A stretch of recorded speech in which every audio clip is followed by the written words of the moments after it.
श्रीराम समर्थ नामसाधकांसाठी अतिशय उपयुक्त. नामस्मरणामध्ये नित्य नवा आनंद, प्रेम, उत्साह येण्यासाठी नामस्मरणाची सपोर्ट सिस्टीम. भाग क्रमांक 20. प्राध्यापक के. वेलसरे लिखित पुस्तकांमधून. तीर्थव्रत नेम भावेविण सिद्धी, वायाची उपाधी करीसी जना. भावबळे आकळे एरवी नाकळे, करतळी आवळे तैसा हरी. पारियाचा रवा घेता भूमीवरी, यज्ञ परोपरी साधन तैसे. ज्ञानदेव म्हणे निवृत्ती निर्गुण, दिधले संपूर्ण माझे हाती.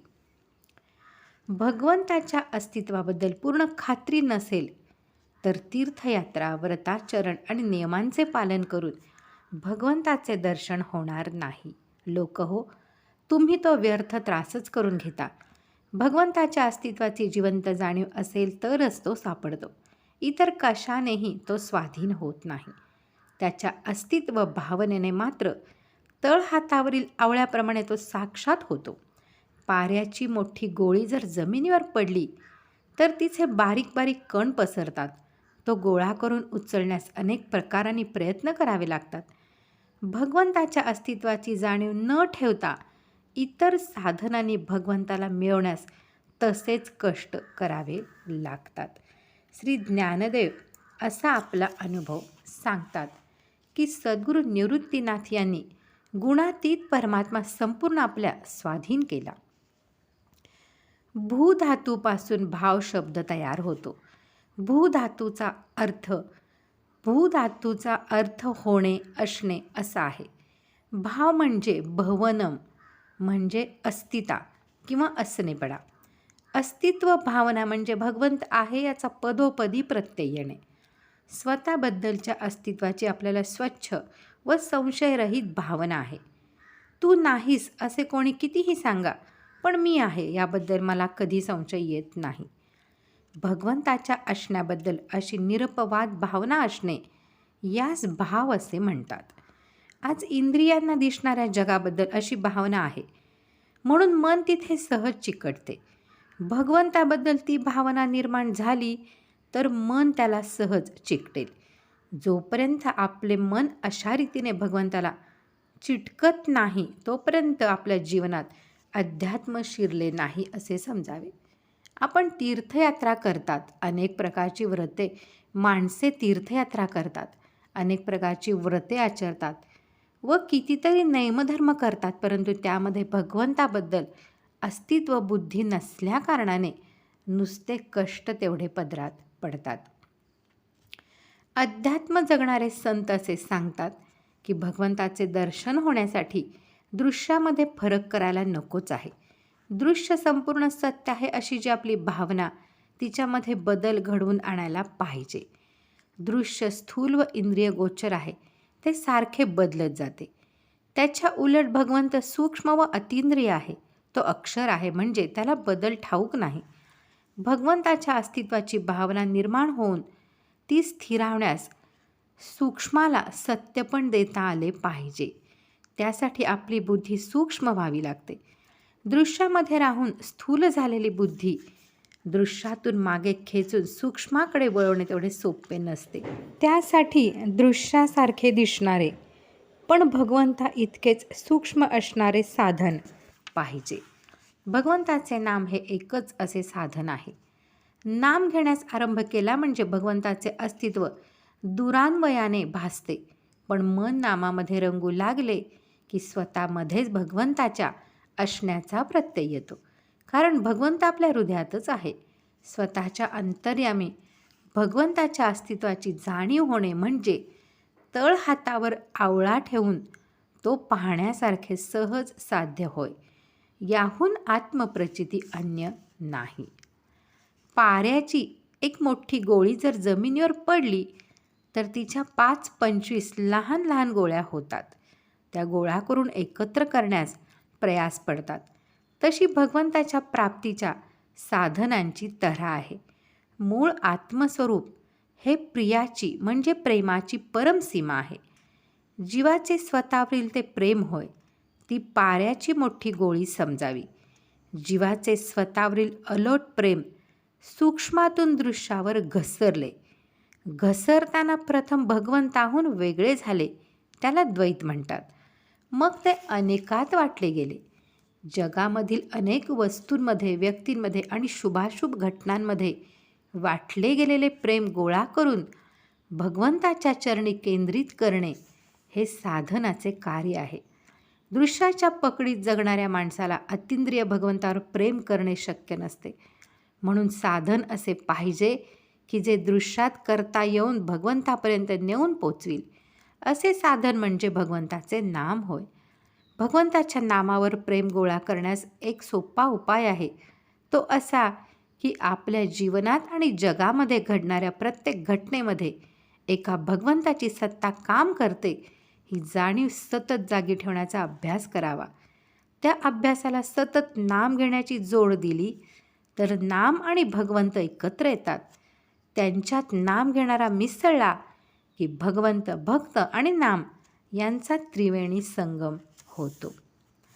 दृश्यावरचे प्रेम गोळा करताना प्रथम ते दृश्यावरच एके ठिकाणी आणले तर सोपे जाते.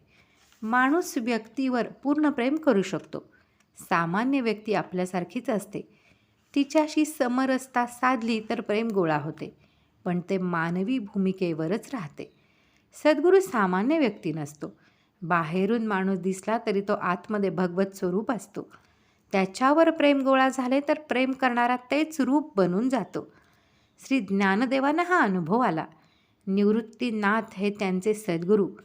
कोणाचेही सद्गुरू शोभतील असे ते सोहमभाव पारंगत महाज्ञानी होते. त्यांची आज्ञा अक्षरशः पालन करणे हीच श्री ज्ञानदेवांची परम साधना होती. श्री निवृत्तीनाथांनी त्यांना भगवंताचे नाम दिले. त्या नामाचा मोठा अभ्यास त्यांनी केला. पण आपल्या गुरूंचे आपण यंत्र आहोत ही दृढ भावना ठेवून ते जीवन जगले. त्यामुळे श्री निवृत्तीनाथांची जी अवस्था होती तीच श्री ज्ञानदेवांची झाली. समाधी हरीची समसुखे विण न साधेल जाण द्वैतबुद्धी. बुद्धीचे वैभव अन्य नाही दुजे एका केशवराजे सकळ सिद्धी. रिद्धिसिद्धी निधी अवघीच उपाधी जव त्या परमानंदी मन नाही. ज्ञानदेवी रम्य रमले समाधान हरीचे चिंतन सर्व काळ. भगवंत स्वतःचे सुख स्वतःमध्ये भोगतो. आपण तसे झालो तर समसुख होऊन भगवंताची एकतानता साधेल. आपण भगवंतासारखे नाही तोपर्यंत दोनपणामुळे वेगळेपण राहणार. आपण भगवंतासारखे होण्यामध्ये बुद्धीचे खरे ऐश्वर्य आहे. एका भगवंताला आपलासा करण्यामध्ये सर्व काही प्राप्त होते. भगवंताच्या आनंदामध्ये जोपर्यंत मन बुडाले नाही तोपर्यंत मोठी समृद्धी आली, मोठ्या सिद्धी प्राप्त झाल्या, आपले भांडार भरले तरी त्या साऱ्या गोष्टी उपसर्गालाच किंवा त्रासालाच कारण होतात. श्री ज्ञानदेव सांगतात की आपण सर्व काळ भगवंताचे चिंतन करतो. त्यात मिळणाऱ्या समाधानाची गोडी मला लागली, म्हणून त्या रमणीय समाधानामध्ये माझे मन रमले आहे. मी आणि भगवंत असे दोघेजण आहोत. मी भगवंताहून वेगळेपणाने जगतो, म्हणून दोघे दोनपणाने राहतात. दोघांपैकी भगवंत उपाधिरहित आहे. तो कोणावर व कशावर अवलंबून नाही. स्वतःचा आनंद तो स्वतःमध्येच भोगतो. बरोबर याच्या उलट मी उपाधीसहित आहे. मी इतरांवर व परिस्थितीवर अवलंबून आहे. मला दुसऱ्याशिवाय आनंद भोगता येत नाही. मी आणि भगवंत यांच्यातील द्वैत लोपल्या वाचून दोघे समरस होणार नाहीत. भगवंताशी एकतानता होण्यास भगवंताने माझ्यासारखे होणे हा मार्ग नाही. मी भगवंतासारखा होणे जरूर आहे. मी भगवंतासारखा होण्यास प्रथम तोच खरा आहे असा माझा निश्चय व्हावा लागतो. दृश्य जगाहून भगवंत खरा आहेच, पण माझ्याहून देखील तो खरा आहे ही भावना त्वरित फल देते. भगवंताचे खरेपण पटले की फक्त त्याच्यापासूनच आनंद घेण्याचा माणूस प्रयत्न करतो. त्यासाठी भगवंताच्या स्मरणाची नितांत जरूर असते. स्मरण अखंड राहण्याकरता नामासारखा अन्य उपाय नाही. अखंड नाम पचनी पडले की मी भगवंतासारखा होईन. मग दोघांमध्ये दोनपणा उरणार नाही. दोघांमधील वेगळेपण सरले की एकतानतेला वेळ लागत नाही. माणूस हा विवेकशील प्राणी आहे. विवेक संपन्न बुद्धी नित्यानित्य वस्तूंचा निश्चय करते. दृश्य जग इंद्रियांच्या द्वारा आनंद घेते, परंतु तो आनंद तात्पुरता असतो. काही प्रसंगी तर तो फसवा ठरतो. खरा टिकणारा व कधी न फसवणारा आनंद भगवंतापाशीच आहे असा निर्णय विवेक बुद्धी देते. माणसाच्या बुद्धीचा महिमा हा निर्णय देण्यामध्येच आहे. इतकेच नव्हे तर भगवंताचा आनंद मिळवण्याचा मार्ग दाखवून तो प्राप्त करून देण्याचे सामर्थ्य तिच्या अंगी आहे. दृश्य जगातील नाना प्रकारचे आनंद मिळवण्यात बुद्धी प्रवीण आहे यात शंका नाही, परंतु त्या आनंदापासून जीवाचे पूर्ण समाधान होत नाही. दृश्यामध्ये राहून माणसाची बुद्धी सूक्ष्म अदृश्यात झेप घेऊ शकते. त्या सूक्ष्मात शिरून केशवराजाची म्हणजेच भगवंताची प्राप्ती करून देण्यात तिची कमाल आहे. भगवंताची प्राप्ती झाली की जीवनात जे सर्वोत्तम आहे ते मिळवले जाते. त्या मिळवण्याचा जो परमानंद आहे त्याच्यानंतर आणखी काही मिळवायचे उरत नाही. जे खरे आहे तेथे आनंदाचा स्रोत आहे असे माणसाची बुद्धी त्याला सांगते. दृश्य जग खरे वाटते म्हणून तेथेच आनंदाचा ठेवा आहे असे माणूस धरूनच चालतो. त्याचा परिणाम असा होतो की तो वस्तूपासून सुख घेण्यात जीवनाची सार्थकता मानतो. भोग्य वस्तूची समृद्धी झाली तर आनंदाला कमतरता पडणार नाही या कल्पनेने माणूस सुख देणाऱ्या खूप वस्तू गोळा करतो. तसेच आपल्या वासना तृप्त झाल्या तर आपल्याला भरपूर आनंद मिळेल या कल्पनेने माणूस निसर्गावर ताबा मिळवण्याचा प्रयत्न करतो. मौज अशी आहे की विज्ञानाने समृद्धी आणि सिद्धी या दोन्ही गोष्टी माणसाला दिल्या, माणसाचे भांडार भरून टाकले, पण माणूस आनंदी झाला नाही. उलट त्याचे जीवन गुंतागुंतीचे बनले. स्पर्धा अमर्याद वाढली. जीवन अतिशय परावलंबी बनले. त्यामध्ये सहजता उरली नाही. याचा अर्थ असा की माणसाला जोपर्यंत भगवंताचा आनंद मिळत नाही तोपर्यंत जगाकडून आनंद मिळवण्याचा प्रयत्न कष्टालाच कारण होतो. माणसाचा देह हे अखेर यंत्रच आहे. सुख भोगण्याच्या त्याच्या मर्यादा आहेत. वयपरत्वे देह थकतो, मग सुखाचे भोग देखील कष्ट देतात. माणसाला भगवंताचा आनंद मिळाला म्हणजे त्याच्या जीवनाला कसे वळण लागते हे श्री ज्ञानदेवांच्या अनुभवावरून शिकावे. त्यांच्या जीवनात सुख देणाऱ्या कोणत्याच प्रापंचिक वस्तूंची समृद्धी नव्हती. सिद्धी त्यांच्या पायाशी लोळत होत्या, पण सिद्धीचा बडेजाव दृश्याच्या क्षेत्रात असतो. श्री ज्ञानदेवांना दृश्याची किंमत पुरेपूर कळलेली होती, म्हणून त्यांच्यापाशी सिद्धी असून नसल्यासारख्या होत्या. त्यांना गावात घरदार नव्हते, रानात शेत नव्हते, म्हणून त्यांच्याजवळ कशाचे भांडार नव्हते. थोडक्यात 4ही मुले अत्यंत गरिबीमध्ये जगत होती. लौकिक अवस्था अशी असून त्यांना अतिशय समाधान होते. हाच भगवंताच्या स्मरणाचा चमत्कार होय.